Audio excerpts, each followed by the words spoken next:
ମୁଁ ରବିନାରାୟଣ ସାହୁ ସଭାପତି ଧର୍ମଶାଳା ପୂଜା ମହୋତ୍ସବ କମିଟି। ପ୍ରେସ୍ ମିଟ୍ କରିବାର କାରଣ ହେଉଛି ଆପଣମାନଙ୍କ ମାଧ୍ୟମରେ ଆମେ ସମସ୍ତ ଜନସାଧାରଣଙ୍କୁ ଜଣାଇ ଦେବାକୁ ଚାହୁଁଛୁ ଯେ ଆମର ଯେଉଁ ମାଙ୍କର ପୂଜା ହେବ, ଦୁର୍ଗା ପୂଜା ହେବ, ତାହା ନିଶ୍ଚିତ ଭାବରେ ସମସ୍ତଙ୍କ ପାଇଁ ଆକର୍ଷଣୀୟ ହେବ, ବର୍ଣ୍ଣାଢ଼୍ୟ ହେବ। ତେଣୁ ଏ ପୂଜାଟିକୁ ଏ ମହାମାୟୀଙ୍କର ପୂଜାକୁ ସମସ୍ତେ ଉପଭୋଗ କରନ୍ତୁ। ଧର୍ମଶାଳା ସଂସ୍କୃତି ସହିତ ସମସ୍ତେ ଜଡ଼ିତ ହୁଅନ୍ତୁ ଏବଂ ଆମ ସହିତ ସମସ୍ତେ ଜଡ଼ିତ ହୋଇ ପୂଜାଟିକୁ ଉପଭୋଗ କରନ୍ତୁ। ସବୁ ପ୍ରକାର ବ୍ୟବସ୍ଥା ଅଛି। ଆମର ସପ୍ତମୀ ଷଷ୍ଠୀ ଠାରୁ ପୂଜା ଆରମ୍ଭ। ସପ୍ତମୀରେ ଆମର ହ୍ୟୁମାନ ସାଗରଙ୍କର ନାଇଟ୍ ଅଛି ଏବଂ ତା ସହିତ ଦାଣ୍ଡିଆ ରହିଛି ଏବଂ ଅଷ୍ଟମୀ ଦିନ ଅନନ୍ୟାଙ୍କର ପ୍ରୋଗ୍ରାମ ରହିଛି ଏବଂ ତା ସହିତ ମଧ୍ୟ ଦାଣ୍ଡିଆ ରହିଛି ଏବଂ ତା ପରଦିନ ଆମର ଯେଉଁଦିନ ନବମୀ ଦିନ ଆମର ଅଛନ୍ତି ପ୍ରଜ୍ଞାହୋତା ଏବଂ ତାଙ୍କର ମେଲୋଡ଼ି ପାର୍ଟି ଏବଂ ତା ସହିତ ମଧ୍ୟ ଦାଣ୍ଡିଆ ଏବଂ ଦଶହରା ଦିନ ସ୍ୱୟଂ ପାଢ଼ୀ ଏବଂ ତାଙ୍କର ଟ୍ରୁପ୍ ଏବଂ ତା ସହିତ ଦାଣ୍ଡିଆ। ଏହା ଛଡ଼ା ଛୋଟ ଛୋଟ କୁନି ପିଲାମାନଙ୍କ ପାଇଁ ଏଣ୍ଟରଟେନମେଣ୍ଟ ପାଇଁ ଦୋଳି ପଡ଼ୁଛି।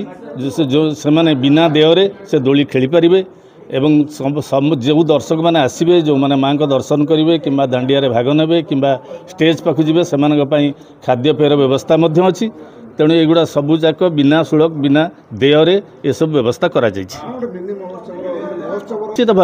ନିଶ୍ଚିତ ଭାବରେ ଆମେ ଆଶା ରଖିଛୁ, ସବୁ ମାଙ୍କର ଇଚ୍ଛା।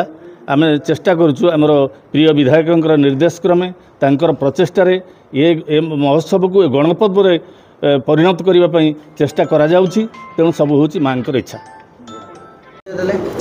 ଉପେନ୍ଦ୍ର କର, ପୂଜା କମିଟିର ଜଣେ ସଦସ୍ୟ। ଏ ବର୍ଷ ପୂଜା ମହା ଆଡ଼ମ୍ବର କରିବା ପାଇଁ ଆମ ପ୍ରିୟ ବିଧାୟକଙ୍କର ପରାମର୍ଶ କ୍ରମେ ବା ତାଙ୍କର ଯେଉଁ ପ୍ରଚେଷ୍ଟା ତାକୁ ସାକାର କରିବା ପାଇଁ ସାଧାରଣ ଜନତା, ଆମ ପୂଜା କମିଟିର ସମସ୍ତ ମେମ୍ବର ସମସ୍ତଙ୍କର ଉତ୍ସାହ ବହୁତ ଭାବରେ ବଢ଼ିଯାଇଛି ଏବଂ ପୂଜା ଗତ ବର୍ଷ ତୁଳନାରେ ଏ ବର୍ଷ ଆହୁରି ଅଧିକ ଆନନ୍ଦମୟ ହେବ ଏବଂ ଉପଭୋଗ ହେବ। ସମସ୍ତେ ଜାଣିବେ ଯେ କଟକ ଭୁବନେଶ୍ୱର ପୂଜା ସହିତ ଏ ପୂଜା କେମିତି ସେହି ଭାବରେ ଉପଭୋଗ କରିବେ, ସେଥିପାଇଁ ଆମର ବିଧାୟକଙ୍କର ପ୍ରଚେଷ୍ଟା ଅଛି ଏବଂ ସାଧାରଣ ଜନତା ଧର୍ମଶାଳାର ସମସ୍ତ ଜନସାଧାରଣଙ୍କ ସହଯୋଗ ଅଛି। ପୂଜା ଆଗକୁ ଏକ ବଡ଼ ଆଡ଼ମ୍ବର ସହିତ ଏକ ମିନି ଯେଉଁଟାକି କୁହାଯାଏ କି ଆପଣଙ୍କର